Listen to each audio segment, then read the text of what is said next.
اور آپ کے وطن اسلامی جمہوریہ پاکستان کو دو لخت کیا تھا۔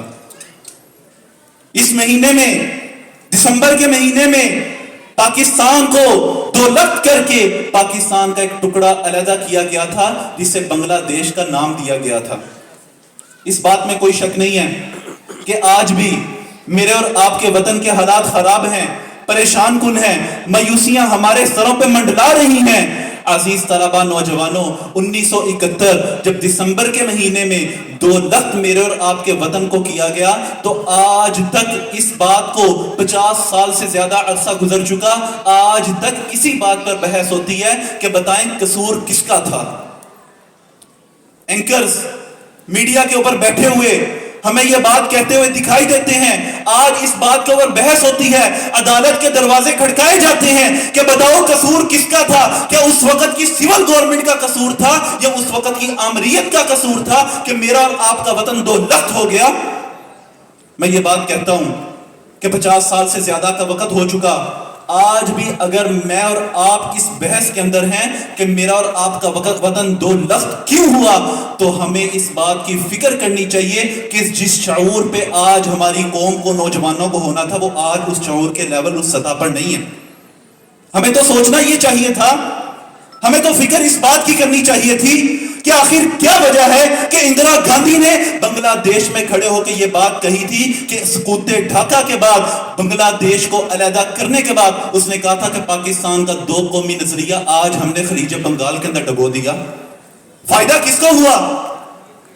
نقصان کی بات تو ہم کرنے لگے، تانے تشکی ہم دینے لگے، ہم لوگ اپنے تیروں کا رخ تو کرنے لگے، لیکن دیکھنا یہ تھا کہ فائدے میں کون رہا اور نقصان کس کا ہوا۔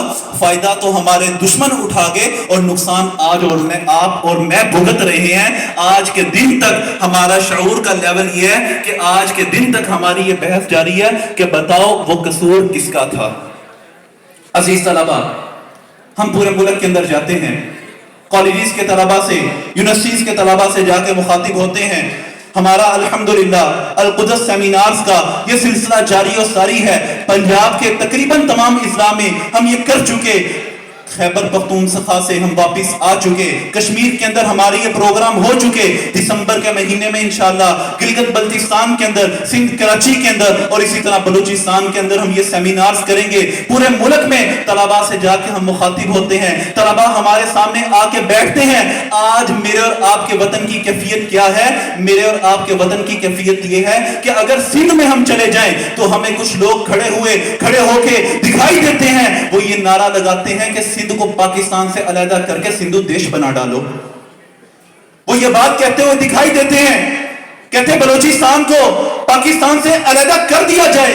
وہ یہ بات کہتے ہیں کہ سرائکیوں کو علیحدہ کیا جائے۔ جاگ پنجابی جاگ کا نعرہ لگانے والے ہمارے اسی پنجاب کے اندر موجود ہیں، ہزارہ کمیونٹی کو علیحدہ کرنے کا نعرہ لگانے والے اسی جگہ پہ موجود ہیں، اور پختونستان کا نعرہ لگانے والے بھی آپ کے اسی ملک کے رہائشی ہیں۔ گلگت بلتستان کا مسئلہ ہو تو لاکھوں لوگ ہمیں سڑک پر نظر آتے ہیں، آزاد کشمیر کا مسئلہ ہو تو وہاں پہ نیشنلسٹ پارٹیاں ہمیں متحرک نظر آتی ہیں۔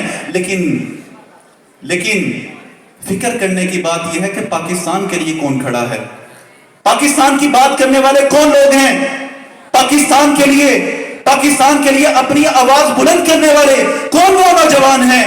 آج ہم اس بات کو بھول چکے، جن لوگوں نے اس وطن کو آزاد کروانے کے لیے قربانیاں دی تھی، ان کے پاس جا کے بیٹھیے، وہ جب قربانیوں کا تذکرہ کریں گے اور جب 1971 کی بات آئے گی تو آپ کو ان کے آنسو ان کی آنکھوں سے نکلتے ہوئے دکھائی دیں گے۔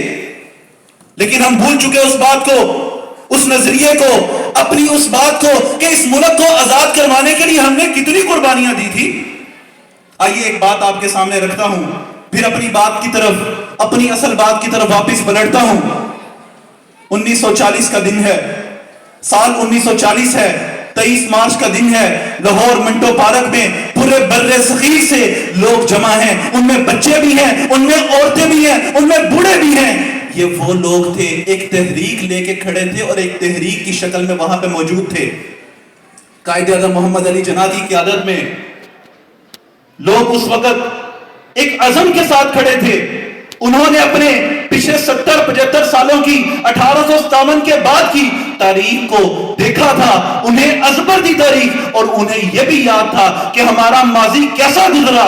وہ لوگ 1940 کے 23 مارچ کے اس دن لاہور منٹو پارک کے اندر موجود ہیں، ایک عزم کر رہے ہیں کہ ہم علیحدہ وطن حاصل کریں گے، اور جب یہ قرارداد پیش کی جاتی ہے، یہ قرارداد منظور ہوتی ہے، تو ہندوستان کے ہر گلی کوچے میں ہر بچے، ہر مسلمان بچے کی زبان پر یہ نعرہ ہوتا ہے کہ بٹ کے رہے گا ہندوستان، بن کے رہے گا پاکستان۔ پاکستان کا مطلب کیا؟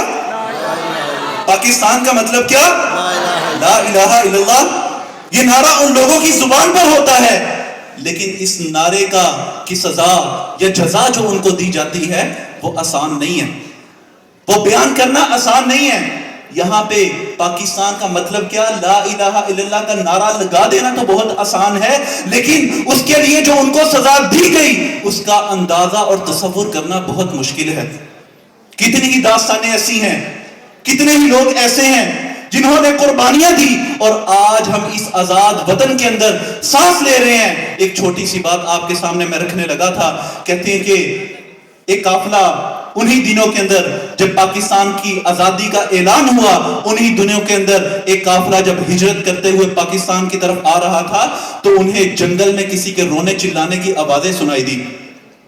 وہ بچہ اپنی کتاب کے اندر لکھتا ہے، کہتا ہے کہ اس وقت میں بچہ تھا تو ہمارے بابا آگے بڑھے اور انہوں نے درخت کے پیچھے جا کے دیکھا ایک لڑکی لیٹی ہوئی ہے اور درد کی شدت کی وجہ سے وہ زاروں قطار رو رہی ہے۔ اس سے پوچھنے لگے، بیٹا آپ کے ساتھ کیا معاملہ بنا، آپ کیوں روتی ہو؟ وہ کہنے لگی، چچا جان ہمارا قافلہ ہجرت کرتے ہوئے پاکستان کی طرف آ رہا تھا، دشمنوں نے ہمارے اوپر حملہ کیا اور کیفیت اور حالت یہ تھی کہ دشمن آگے بڑھے اور میری عزت کو لوٹنا چاہا، تو میرے پاس ایک خنجر تھا، میں نے اس خنجر کی مدد سے اپنی آبرو کو بچانے کے لیے ان کے اوپر حملہ کیا، تو انہوں نے غصے میں آ کے میری دونوں ٹانگوں کو کاٹ دیا۔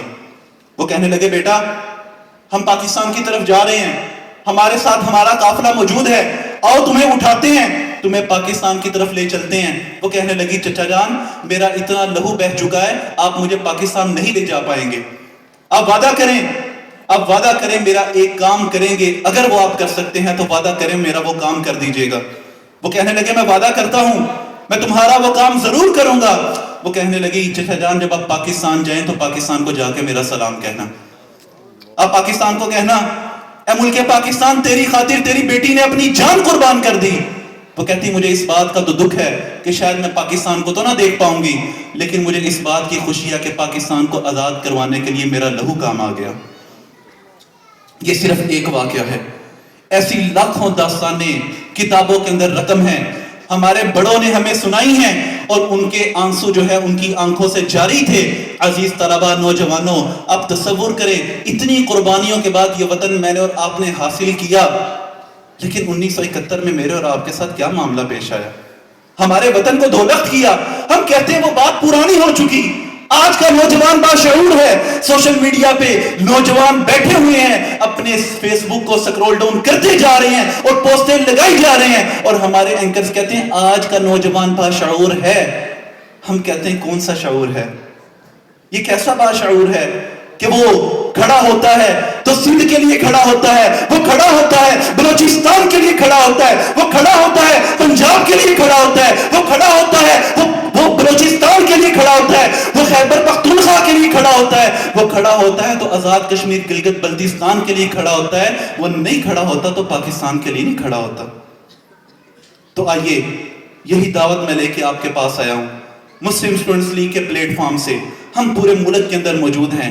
میں آپ کو یہ دعوت دیتا ہوں، پورے ملک کے طلباء سے جا کے ہم یہ بات کر رہے ہیں، اس بات میں کوئی شک نہیں ہے کہ آج ہمارے مسائل موجود ہیں، اس بات سے کوئی انکار نہیں کر سکتا کہ 2023 کا سال نوجوانوں کے لیے مایوسیوں والا سال تھا۔